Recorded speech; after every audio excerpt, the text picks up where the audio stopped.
Autism Live and her guests are meant solely as suggestion and should not be in any way construed as child-specific advice. Any choices you make in determining your child's treatment are completely at your own discretion.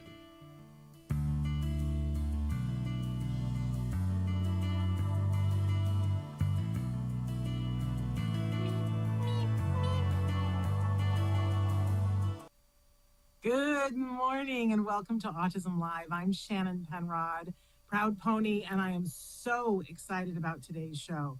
You guys know that we've been doing this show. We're now in our 15th year, and I always say our guiding light here is to provide information and inspiration. Well, we've got both for you this morning. And my personal mantra every morning is that I say to myself, you know what, let's just see if we can help one person save 5 minutes or $5, right, on their journey, whatever that may be. And I really feel humbled today because I feel like we've got some information that's going to change the landscape today. So I'm super excited. A lot of disclaimers about that, because sometimes I was saying to our guest this morning, sometimes I don't feel like I am intelligent enough to be a part of the conversation. And we're going to be talking about some science today. But we've got a great guest who's going to explain it all so that I can understand it, so that you can understand it. We're not going to leave until we do. That's just how we're going to do this. So very, very excited. Of course, we got a couple of things we got to take care of first. But believe me, I am like nervous, and I have some goosebumps because every once in a while you get to talk about something that really has the ability to change everything. And that's how I feel about today's topic. So first, a couple of things. If you're watching us now live, we are live right now on Facebook, YouTube, Twitter, and about a dozen other places. And our fabulous Chris Desmond. Oh my goodness, what did I do to deserve Chris Desmond? I don't know, but I'm glad that I did. He's going to show you some of the ways that you can connect with us on the screen. We want you to be able to find the way that works best for you, because we know that everybody has a different way that they want to connect. But a couple of things that I want to remind you, that most of you are listening in podcast, and we welcome you. We're so thrilled that you're here.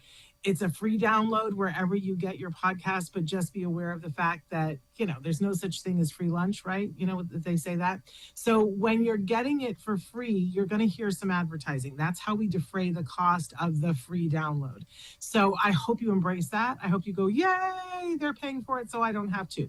But if for some reason that's gumming you up because you're on the treadmill and you don't want to be hearing those advertisements, or you're driving and you just want to get to the content, we understand that. You can subscribe for a very small monthly fee and get the podcast ad-free. All you have to do is go to Glow, like the worm, GLOW, glow.fm/autism live. Now, here's the fun thing, that it isn't just Autism Live that you get when you subscribe. It's $5 a month, and you get everything we do at the Autism Network, including Ask Dr. Doreen. And those new podcasts will come directly into your inbox, and they will have no ads, and it's $5 a month. So if that's your jam, please take the time to do that. Otherwise, embrace the ads. And for those of you listening in podcasts, every once in a while, if you wonder, what do these people look like? What are the things that they're showing on the screen? Remember that you can watch full audio and video on our extensive YouTube channels, both Autism Live and Ask Dr. Doreen. You can see us in person. You can see all the silly faces that I make and how crazy my hair may look on any given day. Plus all the information that we have sometimes on the screen. So I hope that you will check that out. All right. I mentioned that we've got this great guest that's going to be joining us in just a little while. And hopefully you saw the topic today. Talk about life-changing. I have just come back from doing a tour with my son in the mid-states. I was in Illinois, we were in Illinois, and then we were in Texas, and we were visiting a whole bunch of centers, and we met so many families and so many professionals and so many amazing kiddos and teens and adults that were on the spectrum. And it was very interesting talking to folks about what their personal journey was, what the journey was to get the diagnosis, and how long did it take. And to me, I've always, thought, when are we going to level the playing field? Because it's not the same for everybody, right? That everybody's journey to get to the point where you even get the diagnosis, it's harrowing. Can we all agree on that? And what we're going to be talking about today is a way that I believe, for once and for all, has the potential to level the playing field to some degree. It's a giant leap forward. And so our guest is going to be explaining exactly how that is going to happen. So make sure that you stay tuned for that. But first, we always like to do a little bit of housekeeping and the jargon of the day. So let's jump right into the jargon of the day because it's going to help us on our journey today. So, if you've been watching the show, we've been doing this since day one. It's our way of taking terms that other people bat around and, say as if we all are carrying a medical dictionary with us, and we're not. So when we started this 15 years ago, first we would give you an actual definition, and then we would make fun of all the jargon in the actual definition. And then we would give you a working definition that would make the experts break out into hives. And so much has happened in the last 15 years to make it better. Definitions are better. I know not everybody loves AI, but I got to say, for definitions, I don't hate Google AI. Sometimes we disagree with them slightly. So now what we're doing is we're giving you a Google AI definition and then looking at somebody else to sort of compare and contrast and see what we understand and what we don't understand. Because the whole point is that if we can begin to understand these terms that other people are using, then we're going to get further and we'll have a better understanding. We're going to save time, money, energy, and maybe be able to help not only ourselves, but the individuals that we love. By the way, I didn't say that when I was talking about our mission to provide information and inspiration, that's our whole mission is about providing that to that larger autism community that starts, of course, the beating heart of that are individuals who are on the spectrum, whatever words they use. Here we like to use the words that they want to use. Neurodivergent, neurodiverse, on the spectrum, autistic, whatever words make you happy. That is the beating heart of our community. But we also welcome into that community everyone who loves those individuals. I like the term pony for myself, a parent of a neurodiverse individual, because that's the word that my son gives me to use. And I'm all about what word does each individual want. So I count myself in that community, and I hope that you, whatever brings you here, I assume it's because you have a love for individuals who identify in this way, and that might be you. So anyway, all right. So today's jargon term, after all of that, is biomarker.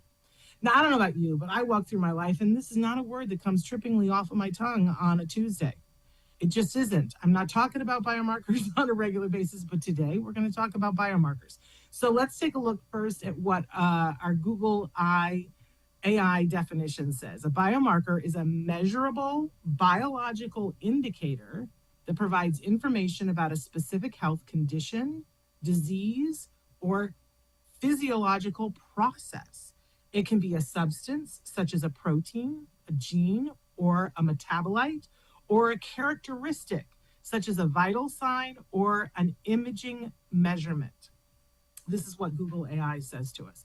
Okay, that's a lot of different things it can be, and I don't really know, it says to me, okay, it's something that's measurable, and I am very interested in that because we like measurable results, right? So to be able to measure, but a measurement, something that's showing us potentially a key to something. We're going to start there. Let's take a look at what NIH says about biomarker. And of course, we have a guest who's going to make this so much clearer to us. Okay. NIH says, defines a biomarker as a defined characteristic that is measured as an indicator of normal biological processes, pathogenic processes, or response to an exposure or intervention. That's what the National Institute of Health has to say about a biomarker. Okay, if you're still a little at sea, don't worry, because we've got a guest who's going to be joining us in just a few minutes who's going to make that and so much more clear to us. But it's a good place to start to talk about what we're going to be talking about in a few minutes. Because I don't know about you, but I found, well, let me back the bus up for a second.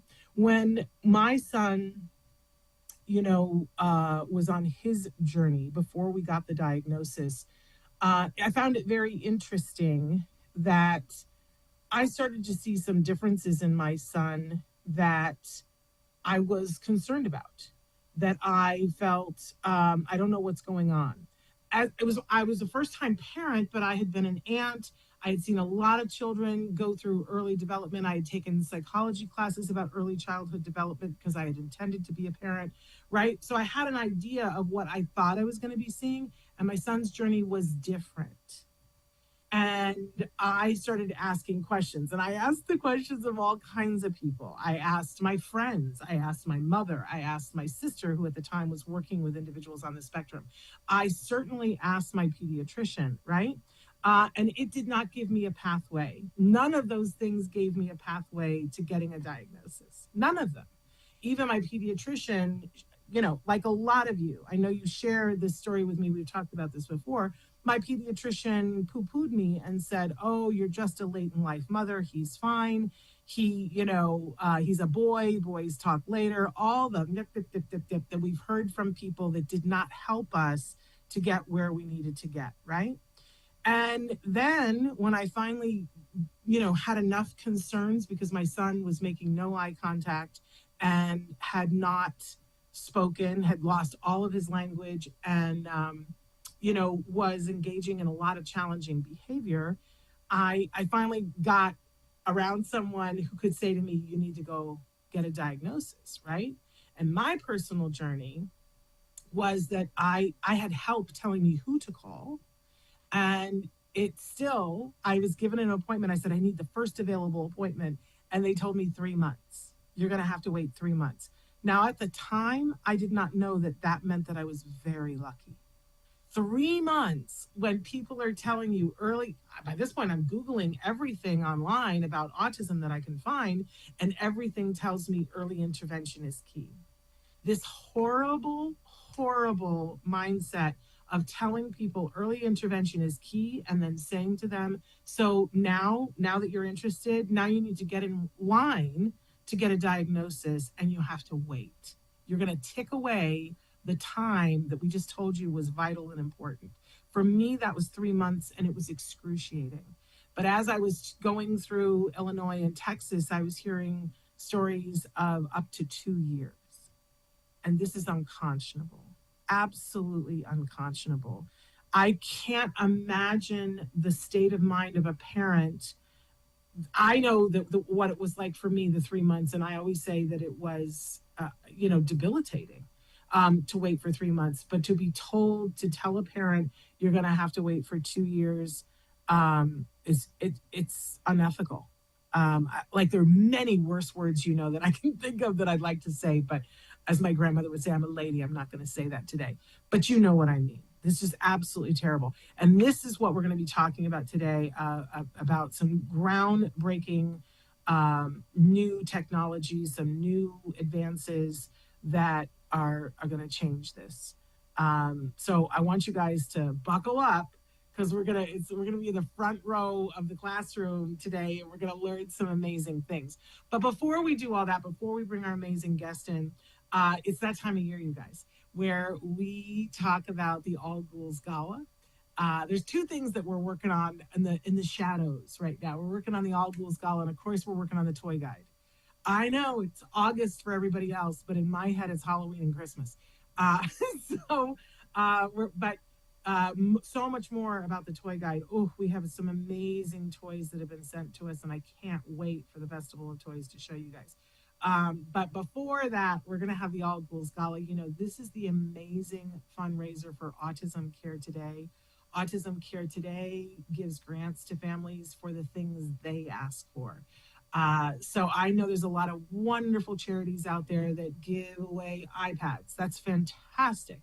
And then there are other charities that help you to get an assistance dog. And then there's other charities that help with tuition to a summer camp or things like that. But Autism Care Today is the only charity that I am aware of that can give grants for all of those things and much more.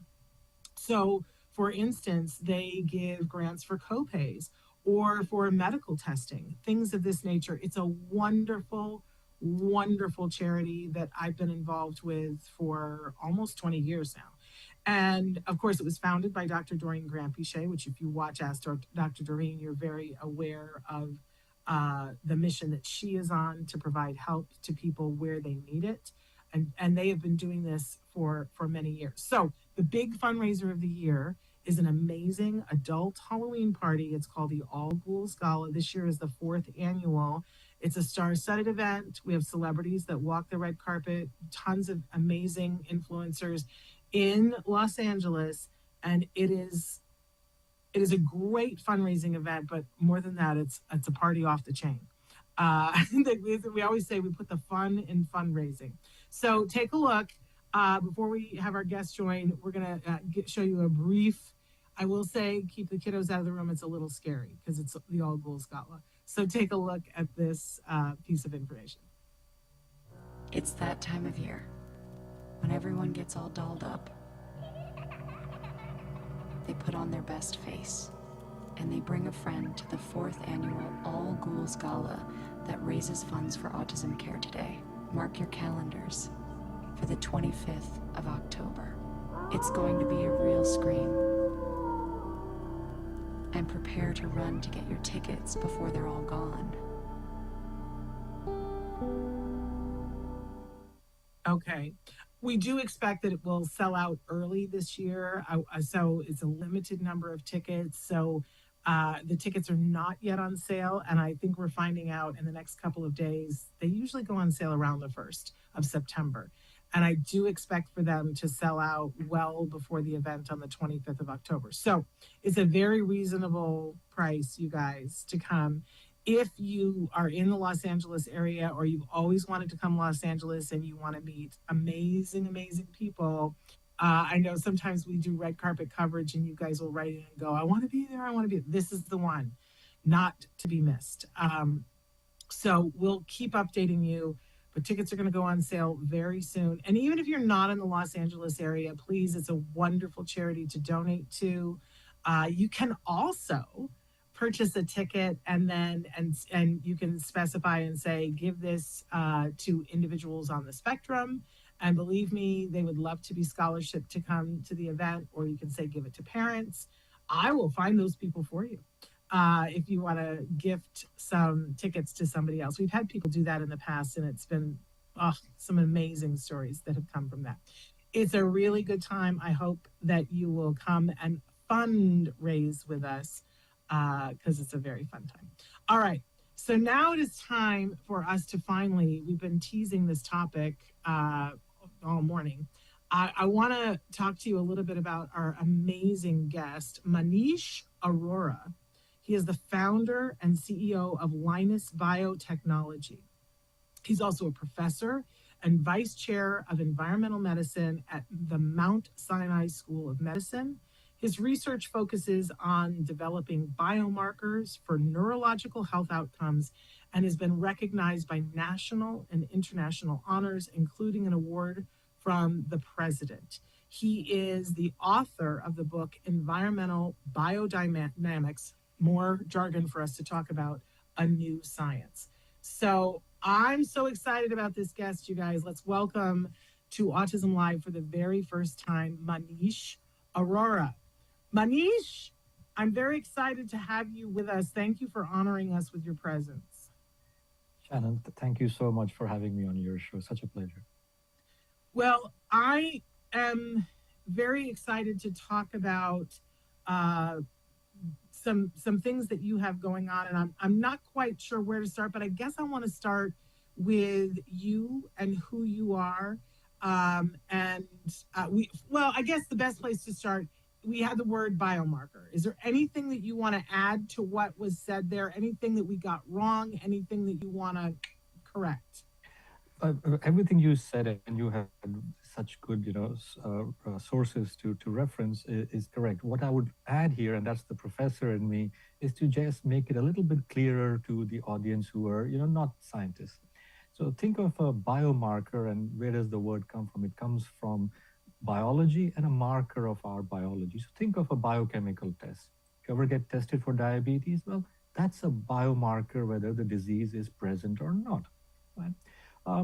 There are different kinds of biomarker. If a doctor tests for cholesterol, that's a biomarker of whether you're at risk of a disease. You might not have anything, but they're testing for that. That's a biomarker. There are also biomarkers that arise in biology, but really reflect your physiology. Now, you can think about eye tracking in the case of technologies that help autistic children and evaluate their progress. So that is also a biomarker, and sometimes they're referred to as digital biomarkers. The last example I'll give is if you ever get tested, I think most children in the US around the age of 2 will get tested for lead exposure. So the lead in your blood is a biomarker of exposure. So it's just a measure of something that is part of your biology, and it should be an objective measure. And that's what a biomarker is in simple terms. So I guess the logical place to go is there or are there biomarkers that would show either evidence of autism or a lack of autism? Well, that's exactly the work that my team has been doing for over a decade now.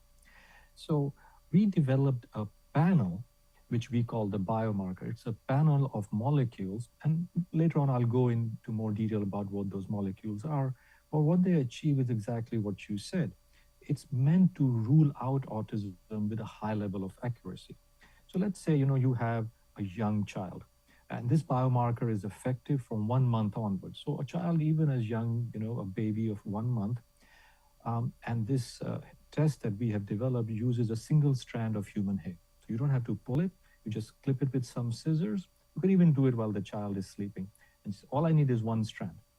And so you take that one strand of hair and we find a group of molecules, the panel of molecules, that tell us with a high degree of accuracy that no, we can rule out autism.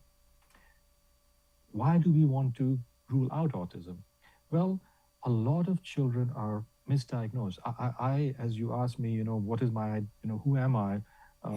One thing I can say is that I'm a proud father of triplet daughters. They're about to turn 13. So I'm in the joyous period of trying to understand, hey, what happened to my little angelic babies? Where are they? But my youngest daughter by a minute is neurodiverse. So I'm a pony as well. I would have loved to be able to have ruled out autism or known that, yes, there is a real risk. But the reason we focused on ruling out autism, and to answer your question more directly, yes, there is a biochemical marker that we have developed that can rule out autism, is that it allows doctors to focus on those kids who are at risk. And by doing it so early, we can enable early intervention. I, for one, am a big believer in it. And so this is the sort of the origin story of Linus Bio and my journey as a father and a scientist of why we developed this biological marker and the impact we hope to have. And so not to put too fine, and please tell me if it's too personal, but I shared a little at the beginning, I don't know if you heard about how long it took me to actually realize that what I needed was an autism diagnosis, and then 3 months longer, and that I'm finding that it's taking people infinitely longer. For you and for your child, what was that journey like for you? And if it's too personal, you don't have to share, but not at all. I'm proud of my children. I'm proud of my daughter who's overcome so many challenges, and I hope my story offers a lot of hope to parents out there who are on a similar journey. We started seeing signs that, and because I had triplets, I had an immediate control group in a sense, that she's doing differently at 3 months of age to her sisters. And then we go to the doctor and they say, oh no, she'll grow out of it. You wait 4 months, 5 months, 6 months, and no, this isn't happening. And our instincts, especially her mother's instincts, are like, something is not right. It took us from that place of around 3 months until she was over the age of 2 to actually figure out what was going on. I wish, and we thought, is this autism? Is this something else? Fast forward, and we realize it's a very healthy dose of ADHD and a very high dose of anxiety. And any clinician who's listening to me now will probably be nodding and saying, oh yeah, those things can mimic as autism. But the difference to the child is that, we started medications for my child for both anxiety and ADHD, and they're working really well. We had to change a few medication, but finally we found the right combination. She's doing so well now. And this is where, if parents are listening to me, never give up. Early intervention works. Keep trying. And just like, you know, we are seeing such success in my child's development, you will too. You know, the other day she got up on stage and gave a speech. 5 years ago, if you had said that, I would not have believed you. She just wrote a small book. Hey, it's only 15 pages, but look, she's about 12. So, you know, the fact that she has the urge to write a book is plenty for me. And she's doing all the little things that, you know, girls her age do. She wants to go shopping at Lululemon and spend her dad's money and shock me by the price of things there. But I'm so glad. So coming back to the question you asked, you know, I often look back at those 2.5 years with a lot of regret. And I'll be honest, at anger at the whole medical system, that it is so clunky, not at any individual. Every doctor we met were trying their best. But this is not how the journey should be. It shouldn't be so cumbersome. Let's face it, I'm a professor at a very good hospital. I have access to experts and colleagues. It still took me this long. So the person who's on the, you know, who's not a professor, it's that much harder. The last thing I'll say is the wait lists that we think of wait lists are not just how long the hospital or the clinic says that you have to wait. I myself know of hospitals where the wait list is 2 years. It's actually from the time you first notice that, there's something going on there. So for me, the wait list started when my child was 3 months, and I first noticed that something is different here, something is concerning me. But if there's no objective biomarker, then I kept going to my colleagues and they said, no, she will grow out of it. And that answer just, that approach just has to change. Yes, it does. Amen to that. And congratulations on all your beautiful girls. I'm so happy for you. And I'm happy that, you know, I don't know, happy might not be the right word, but I'm grateful that your journey led you to something that is now poised to help, you know, I can't even, an infinite number of people. There's no number that can be put on it. So what you found is a way, correct me if I'm wrong at any point along this way, a way that even if your child is 1 month old, up to, I believe I saw on your website, 36 months is the ideal time to test? It's 4 years now. It's 48. 4 years. Okay. So between 1 month and 4 years old, that with a single strand of hair, you can rule out with pretty high probability whether this child will over time qualify for an autism spectrum diagnosis. Is that correct? Yes, exactly. And I'll just add a bit more color to it. Sure. What we found was, and we did multinational studies, we did studies amongst twins in Sweden. So some of them were identical twins.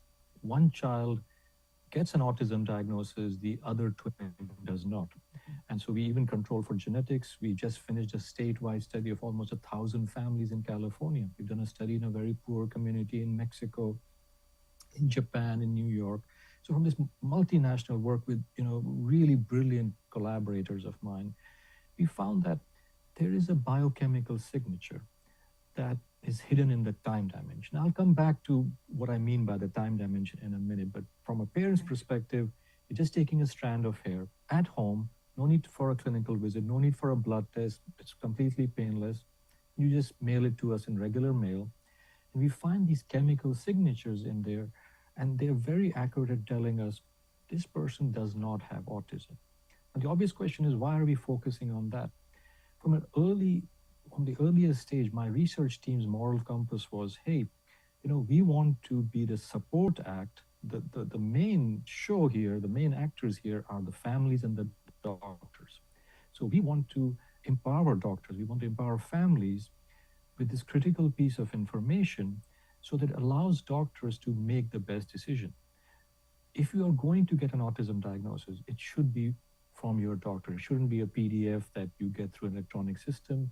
So, and we followed the lead of other very successful technologies out there, like Cologuard, which is a colon cancer rule-out test. It rules it out very well. It helped clear up all the wait lists for colonoscopies. There was a time you waited a year to get a colonoscopy. I had one recently. It's an experience. Oh, but yeah. at least I don't have to wait a year to think, hey, I'm all right, And that's what we want to achieve, to get this diagnosis to a much younger age. So children can benefit from early intervention at a time when their brains are still developing and are more ready to accept that therapy. Yeah. I mean, I just think as a parent, if you could look back, the question is, what would you do differently? And I'm sure that I should have realized that my child was at risk for autism, but I didn't. I totally did not. And if somebody had been able to tell me at 3 months, um, we cannot rule out autism, it's not, correct me if I'm wrong, it's not saying your child does have autism, it's saying we can't rule it out. But what I think about is what would I have done differently? And I certainly would have approached language in a much different way than what I did. I just thought language was going to show up. It was this magic trick that was just going to happen because that's how I had seen it happen with my nieces and nephews.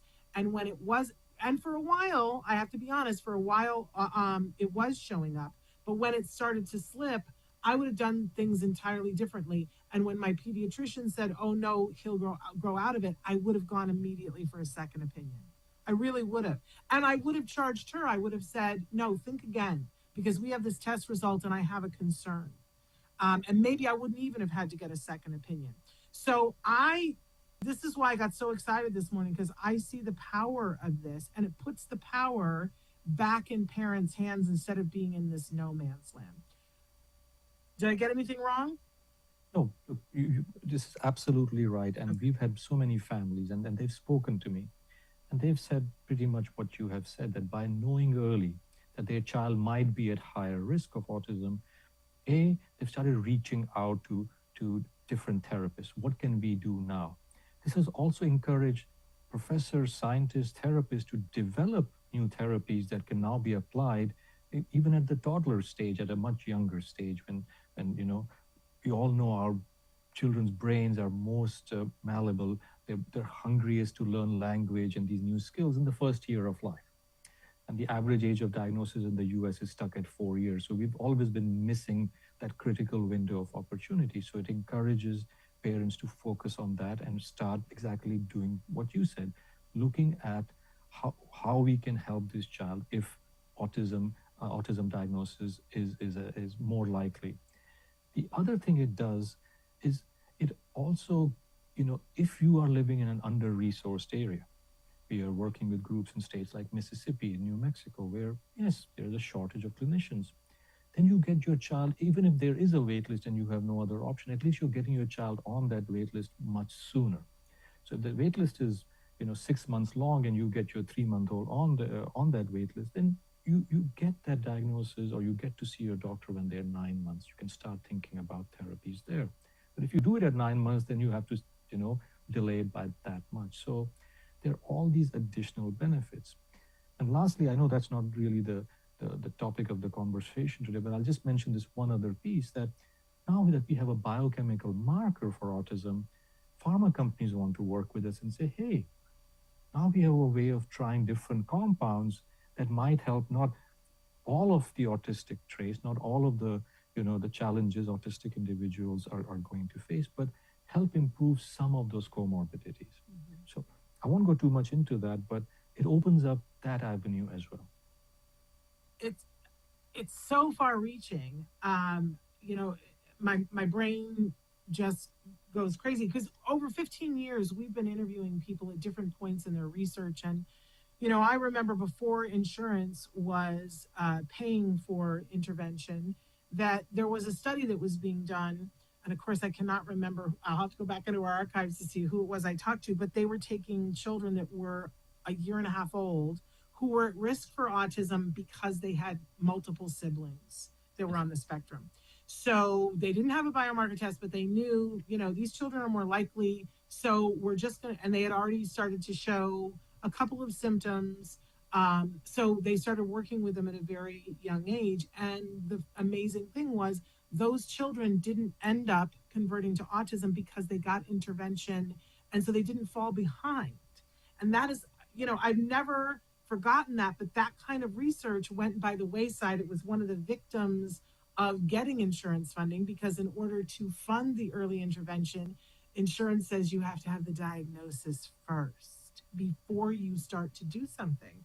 And if we continue to look at that, look at autism in this way, we are really not getting in as early as we need to get in, as that I feel as a parent. So many things that this has the possibility to do.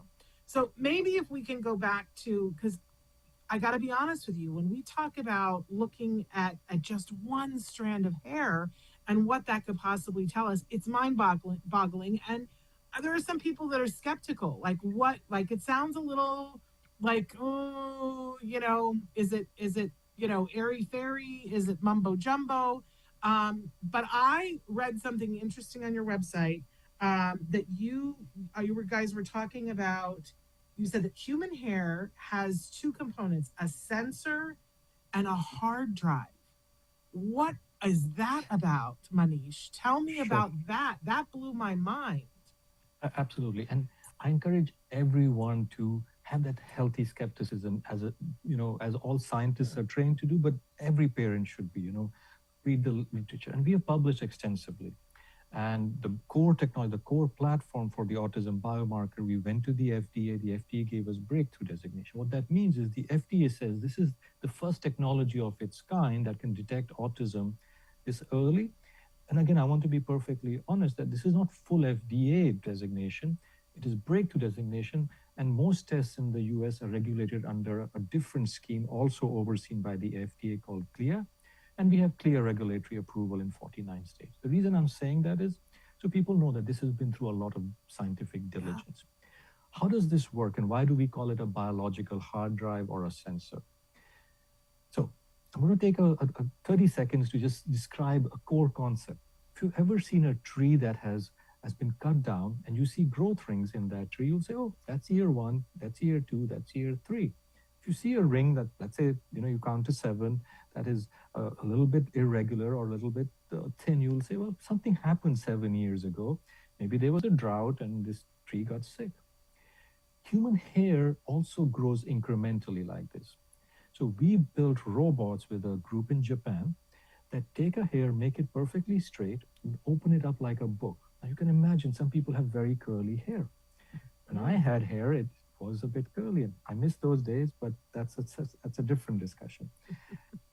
So when you take a hair and just get it straight, human hands can't do it. So we built robots to do it. And anybody's ever interested, you can come to our labs in New Jersey, or just go on our website and we show the animation of how it's done. Inside, we take a laser and imagine it moving along each growth ring, but it's an hour apart. So if you give me about an inch of hair, I'm getting the same amount of information as 1,000 blood tests taken every hour. So imagine if I came to you, Shannon, and said, I'm going to stick you with a needle every hour for a whole month, take a blood. But remember when I mentioned earlier that we found something hidden in the time dimension. This is what we meant, that now we can see patterns over time because we have 1,000 time points. Think of it like a song.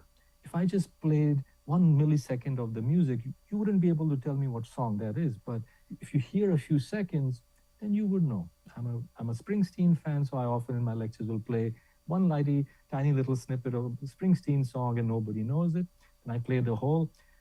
I know I'm getting old, so many students still don't know it, but you can tell that it's a Springsteen song. So that's what we found. We found this pattern over time that indicates, yes, you either don't have the risk of getting an autism diagnosis, or you are on the risk of getting an autism diagnosis. And that's how this technology works. But as I mentioned briefly before, we have stress tested this multiple times. Twins in Sweden, a national study in Japan, a statewide study in California from all the 21 centers you have in California, and an extremely poor community in Mexico with super high levels of environmental exposures. And it works. It always tells us the answer with about 95% accuracy that no, we don't, this child does not have autism. I'll stop there. I'm a professor. I can sometimes go on for too long, but I hope I've been clear in how this technology works. Well, I love it. First of all, I want to show you my notes because I wrote down, is it like the rings of a tree? So when you Exactly. said that, I was like, Yeah. yes, I'm in the right Yes. neighborhood. But okay, so great. But if you get your child tested at 1 month, it's only going to show the exposure that's happened in a month, isn't it? Or is there a way that you can look into the future? Excellent question. What we found was, and remember, autism has a heritable component, right? So what we found was this, that there's a certain pattern. It's even present at birth, and we've done studies not just on hair, but even on baby teeth, because baby teeth have growth rings as well. So we've validated this result both in hair and a completely different tissue, which is baby teeth. What we found was that this hum or this pattern is just present throughout. And it's like saying, well, yes, you have type 2 diabetes, but I take a blood sample today, or I take a blood sample, a week from now, or 6 months from now, or a year from now, I'll still find that, yes, you have type 2 diabetes. So what we found was that we're not necessarily trying to capture exposures at any one time. It's this pattern, and this pattern keeps propagating in every centimeter of hair that you have.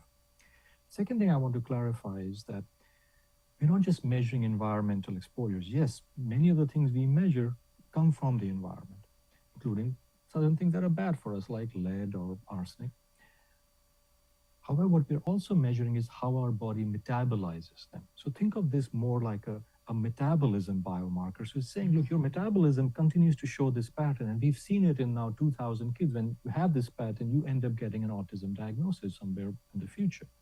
So it's not so much about measuring an exposure in your past or your future. It's just saying, well, does your body have that signal? That's why we call it a sensor. Does it have a signal for the autism biomarker? Wow. I mean, you're really blowing my doors here. Okay. Now, I think you said it's negative. It shows a negative, and what did you say? 92.5% accuracy. Is that that's pretty high? It's pretty high, and we're about to publish a paper which shows that we have reached as high as 95% in some groups. So just keep watching this space. And again, parents, 92.5 is what we have presented so far. That's the number you should stick with right now. But we're going to publish a paper in the next 2-3 months, which will show that we're always working hard to get that even higher.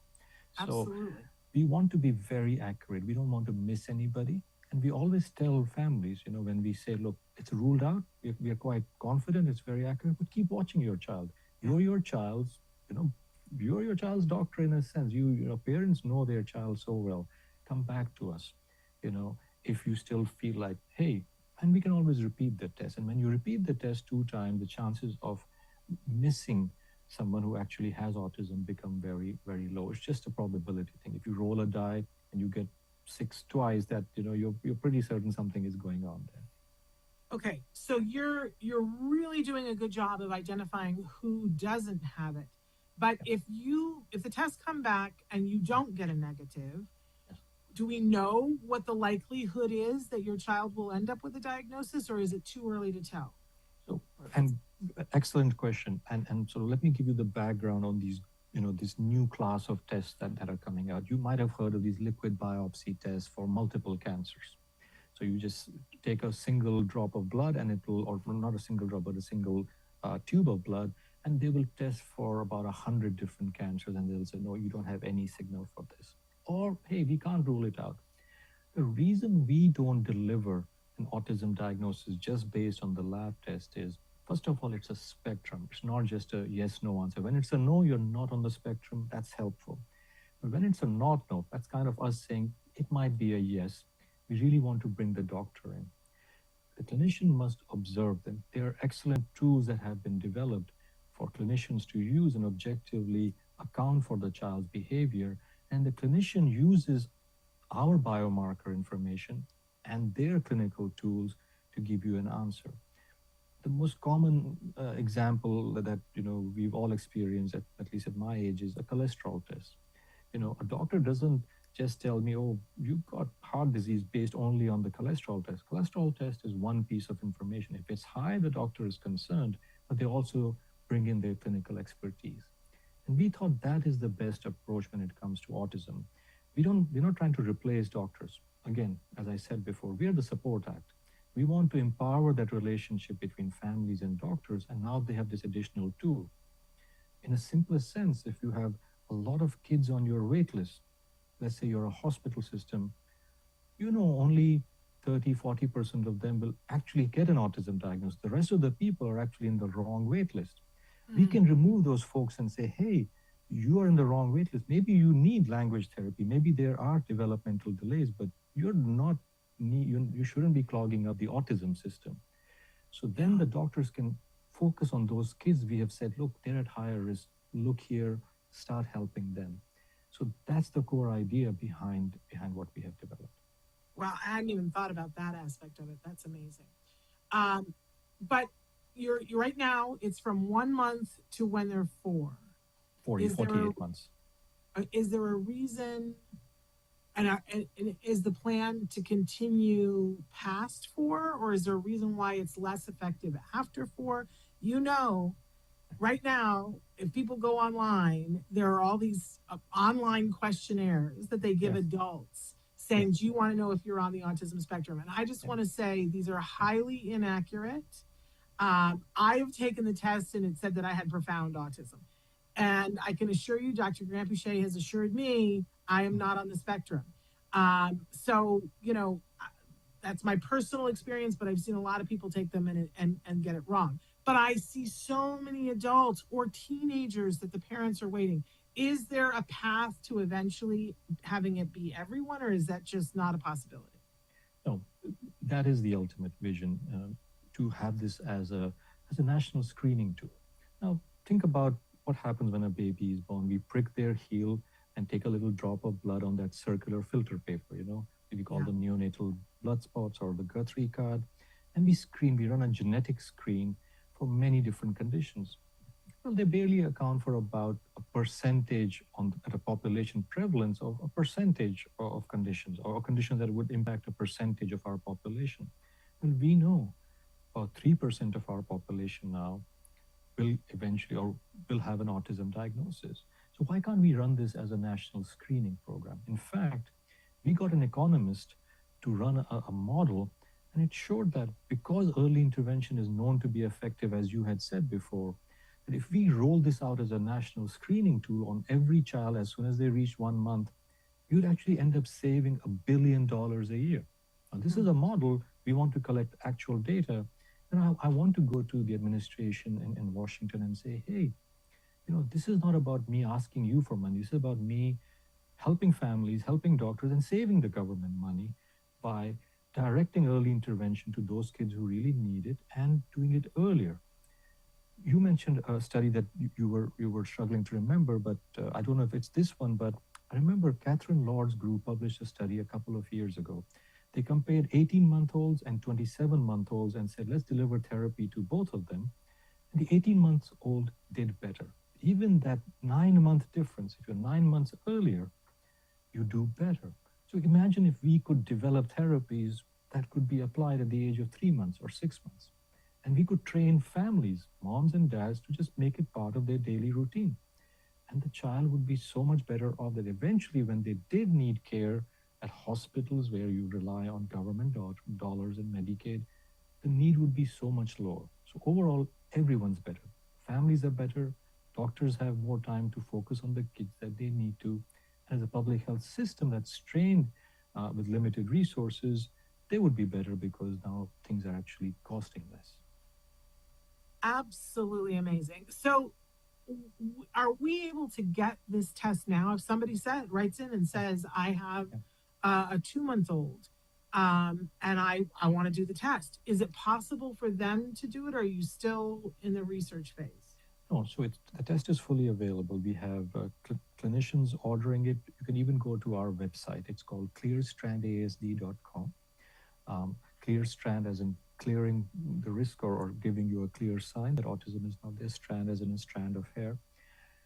And you can order the test, and we are always very conscious that, we don't want families to come in and, purchase the test when they don't really need it. So we refer you, and it's a seamless system where you go to an independent doctor. It's a telehealth or appointment, but it's an independent doctor. The doctor doesn't report to me or work for the company, and they decide, yes, you do need this test, you qualify for it, so that you're certain that you're spending your hard-earned dollars on something that you actually need. And the results go back to that doctor, and then that doctor will talk to you for a second time and discuss those results with you. So again, we really nurture that relationship between the doctor and the family. We don't want to be like one of those questioners at the end, just spit some answer out without any accountability. So last point, we're available in 49 states. New York is the only state that we are now going through the paperwork, but you're in California, we're available there as well. Other than New York, every US state. And if they go to your website, they can be directed to providers that are already able to prescribe. It's a seamless process. You just, you'll click, you will sign up because it deals with children's health. They'll confirm your identity. We're very careful, follow all the HIPAA rules.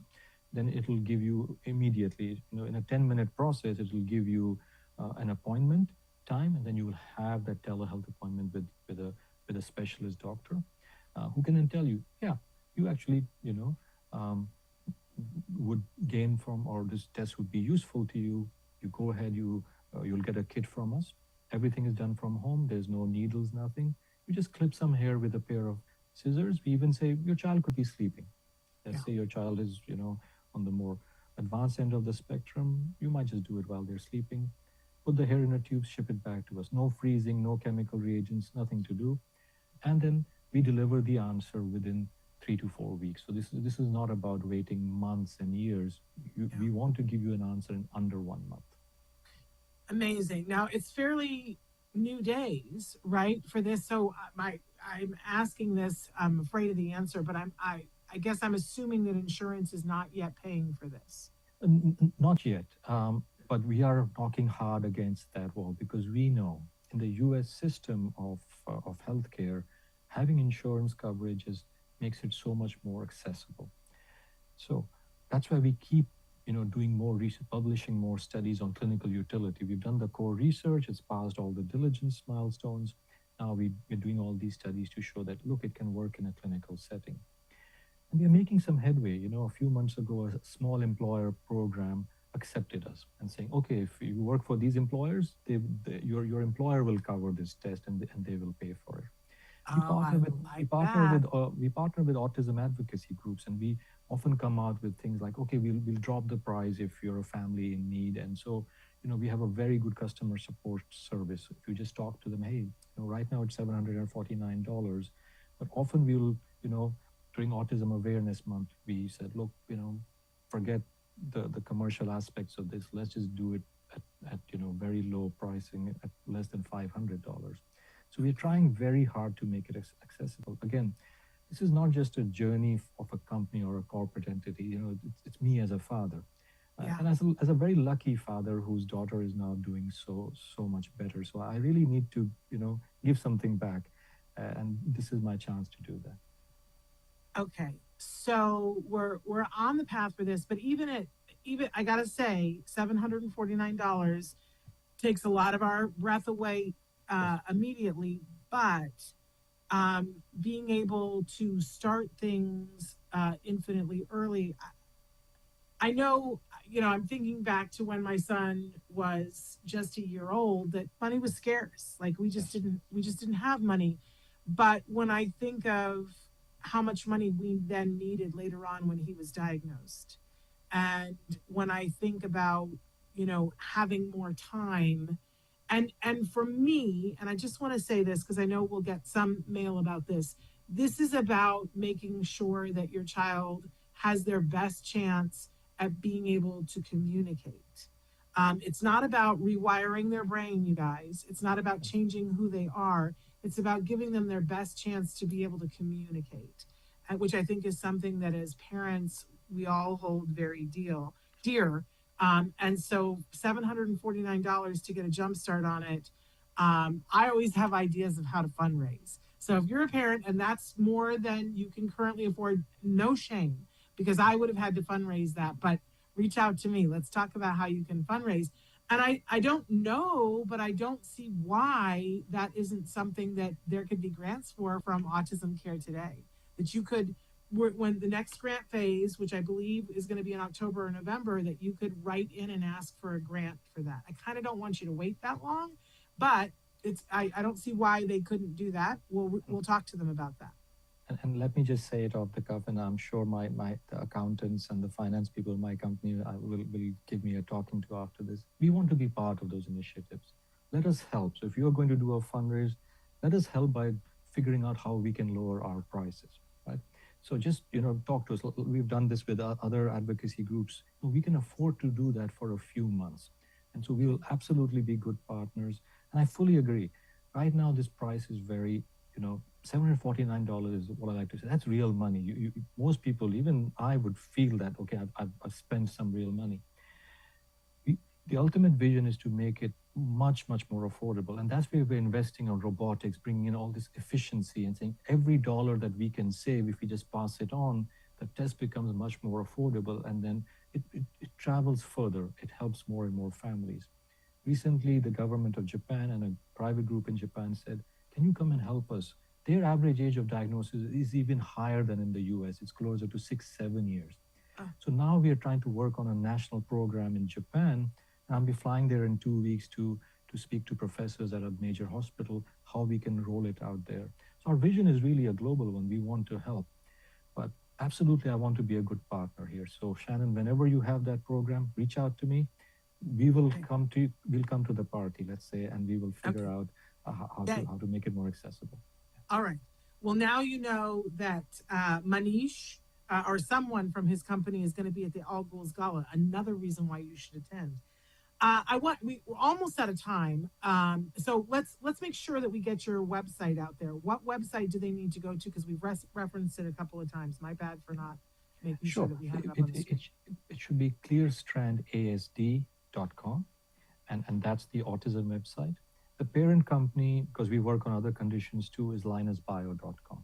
And if Clearstrand ASD is hard to remember, just go to linusbio.com and it will direct you to Clearstrand ASD to purchase the test if you so want to. But clearstrandasd.com. It's up on the screen right now, you guys. Clearstrandasd.com for you to be able to get all the information. But I do kind of want to finish out here by talking about the fact that this technology that you've started with ASD, which thank you. We really appreciate you starting there. But the implications here are much further, and you are working on other things. Notably, I saw from your website, ALS, inflammatory bowel disease, renal disease, oncology, and much more. Take just a second, Manish, and tell us about the work that you're doing and if there's other things that you want to talk about. Absolutely. So we are what we call a platform. So we want to help, have an impact on multiple conditions. We're actually also working on an ADHD biomarker. As in my own daughter's journey, often that, it's confusing for doctors when, you're seeing ADHD versus autism, and the two conditions can coexist as well. So we're working on a range of conditions. A major pharma company actually used our technology for a phase 2 clinical trial for a drug that would help autistic individuals with some aspects of communication. So this is a core technology, just like genomics is a core technology, and you can apply it to so many things, from biomarkers for additional conditions to drug development. We recently also launched a panel using the same technology where we can measure various environmental exposures. Are you exposed to all of those plastic compounds, PFAS, the forever chemicals, phthalates, phenols, that will also make your anxiety worse, will make certain autistic traits worse, increase your risk of breast cancer, for example. So we're also trying to help folks just say, look, there's no magic bullet yet, but by doing these things, by empowering families to make healthier choices, we can then start having an impact of 5 or 10% on the symptoms. And that itself can move the needle by a significant amount. So we're also generally in what we like to call the wellness or the cleaner living space. Well, we're all about that here. We believe that healthy children are happier children. And we also believe that healthy, happy children learn faster and learn more and get to be more of themselves. So that's like bottom line for us, healthy, happy, learning children. Woo! Can we all have that? I just want you to know I'm so taken with you and the work that you're doing. And I just so appreciate you. And Dr. Graham Pichet said, Shannon, you've got to have this gentleman on. And boy, she was not kidding. And she has very good taste. So I knew that you were going to be spectacular, but the wig is blown. Let's say that. I hope it blows my way because I could use a wig. But well, I hope that as more things happen, that you'll be a regular on the show and keep us up to date on what's happening. And we definitely want to be a part of what you're doing and make it more accessible to more people, because I see the far-reaching goal, and it's something that I had said to you earlier. I feel like early intervention is slipping through our fingers, and I do believe this is the answer. It's very important to me. I can't be one of the last moms who got early intervention for their child and got the answers we were looking for. We just can't do that. So I want to partner in any way that I can. Let's get into good trouble. And I really appreciate you. Shannon, thank you for everything that you are doing for both of us. It's a journey of a parent as well. So I'm very appreciative of everything. And thank you for having me on the show. It's been a great honor. It's been a great pleasure for us. So you have a wonderful rest of your day. If you guys have questions, and you're listening in podcasts, you can always send me the questions, Shannon at autism-live.com. And I will make sure that Manish gets the questions and that we get answers. Okay. So Shannon at autism-live.com. I thank you for being here. And I thank, all of our listeners for being here. We're going to be back next week. And until then, give your kiddos a hug from me and one for you too. Bye-bye for now.